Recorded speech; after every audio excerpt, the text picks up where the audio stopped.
নমস্কার, welcome to my channel awareness with Dasji. একটা গল্প আছে, হাম তো কম্বলি ছোড় দি লেকিন কম্বলি হামকো নেহি ছোড়ে। কম্বল মনে করে যে নদীতে ঝাঁপ দিয়ে এক ব্যক্তি ধরতে গেছিল, সেটা যে কম্বল ছিল না, সেটা ছিল ভালুক।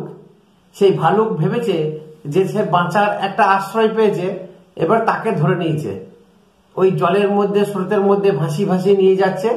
তো সে প্রাণপণে চেষ্টা করছে বাঁচার, কিন্তু সেই মানুষটি আর বাঁচতে পারলো না। সেই জন্য বলছে হাম তো কাম্বলি ছোড় দি, কাম্বলি হামকো নেই ছোড় রা। মমতা ব্যানার্জির অবস্থা কিন্তু ঠিক সেই রকমই হতে চলেছে না, সেরকমই হয়ে গেছে। আর ওর কিন্তু ফেরার পথ নেই, চারদিকে রাস্তা বন্ধ হয়ে গেছে। কেন বলছি? ও যে এতখানি মুসলিম তুষ্টিকরণ বা মুসলিম তোষণ শুরু করে দিয়েছে, পশ্চিমবঙ্গটাকে ইসলামিক স্টেট করেই ছাড়বে।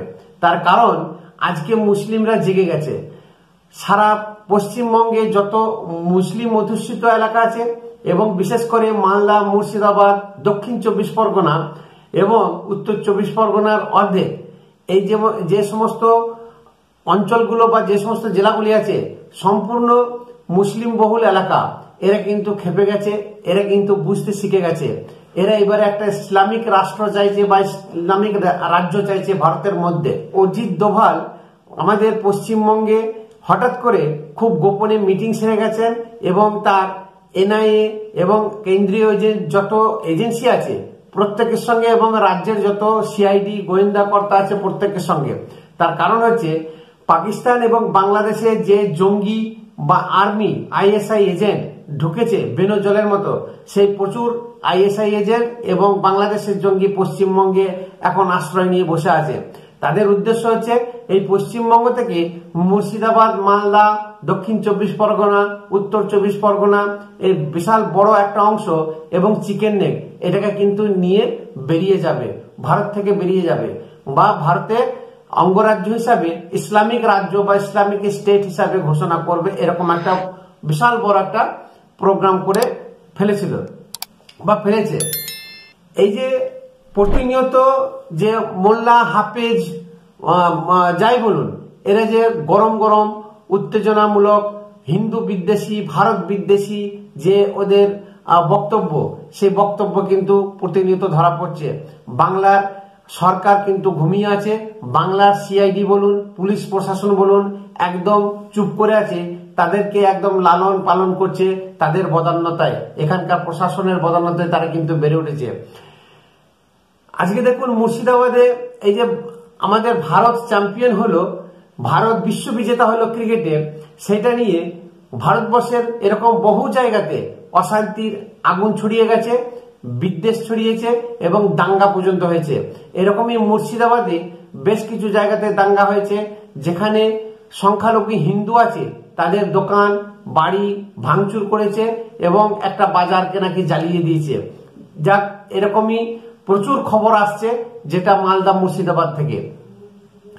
এই যে মুর্শিদাবাদ এবং মালদাতে কিছুদিন আগে যে উর্দুতে লিফলেট বিলি করা বা লিফলেট পাওয়া গেছে, এবং তাতে ভারত বিদ্বেষী যে স্লোগান এবং ভারত বা হিন্দুদের প্রতি যে বিরূপ মন্তব্য, তাদেরকে কেটে একসার করতে হবে এবং গঙ্গায় ভাসিয়ে দিতে হবে। এবং শুধু তাই নয়, ইসলামিক একটা রাজ্য গঠন করব, আমরা ইসলাম নিয়ে বেঁচে থাকবো, আমরা ইসলামরা আর হিন্দুদেরকে সাপোর্ট করব না, বা হিন্দু কোন নেতা নেত্রীকে আমরা মানব না। এটা হচ্ছে তাদের বক্তব্য ছিল। যাই হোক, অজিত ডোভালের নিক নজরে এসেছে। এখন কি হয়, কতদূর জল গড়ায়, সেটা এখন দেখার। 2026 যে বিধানসভা আসছে, এই বিধানসভা ভোটটি কিন্তু মার কাট হতে পারে নয়, হবে।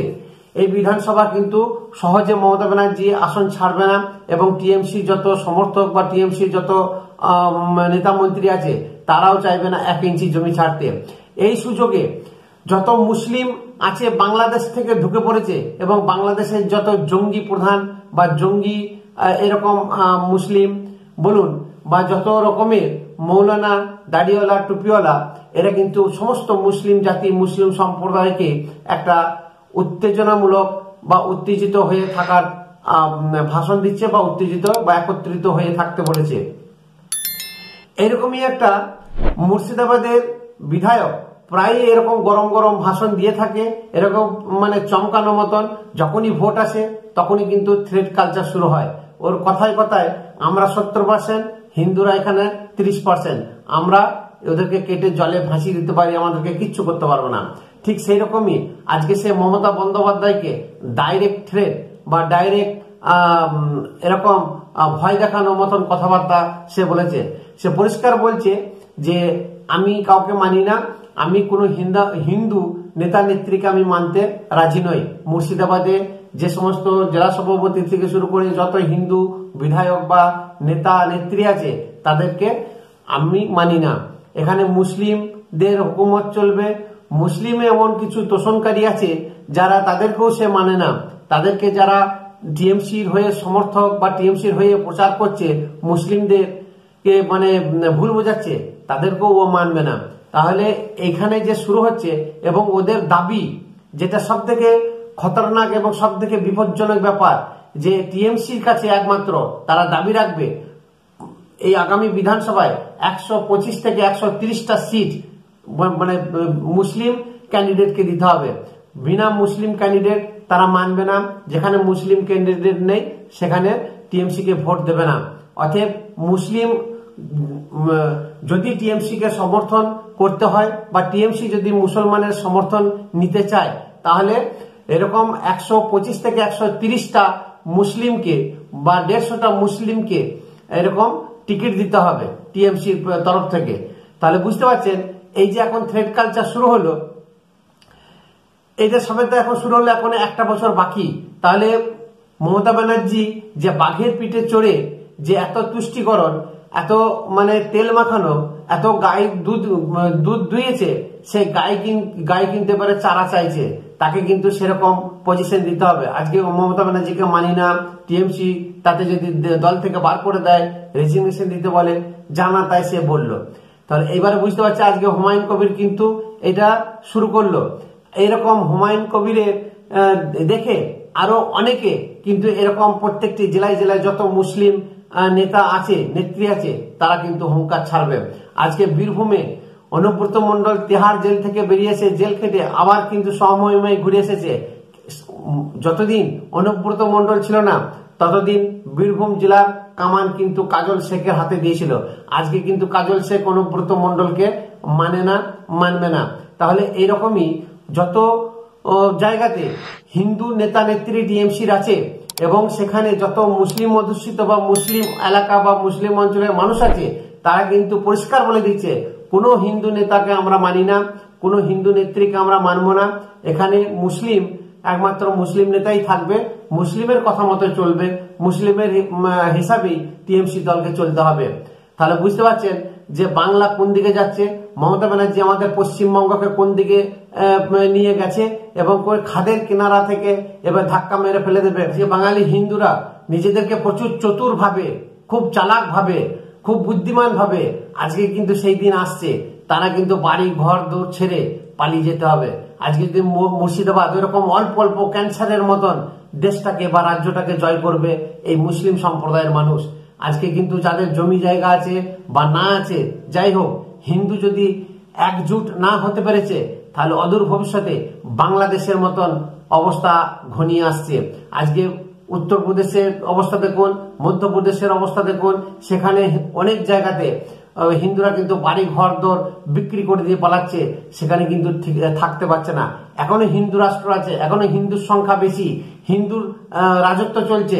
তারপরেও যদি এরকম হয়, আর যদি হিন্দু রাজত্ব বা না চলে, কংগ্রেস যদি ঘুরে আসে বা অন্য কোনো পার্টি যদি ঘুরে আসে, কোনো হিন্দুকে টিকতে দেবে না, কোনো হিন্দুকে এখানে বাঁচতে দেবে না। তার কারণ এখানে সিকুলার নামে, সিকুলার হচ্ছে মুসলিমপন্থী, হিন্দুদের তাকে ঘৃণা করে, হিন্দুদেরকে যত বাপান্ত করবে, যত গালাগালি করবে, হিন্দুর এগেনস্টে যত কথা উল্টোপাল্টা কথা বলবে যেসব নেতা নেত্রীরা, তারাই কিন্তু মুসলিমের চোখে খুব ভালো, তারাই হচ্ছে সিকুলার।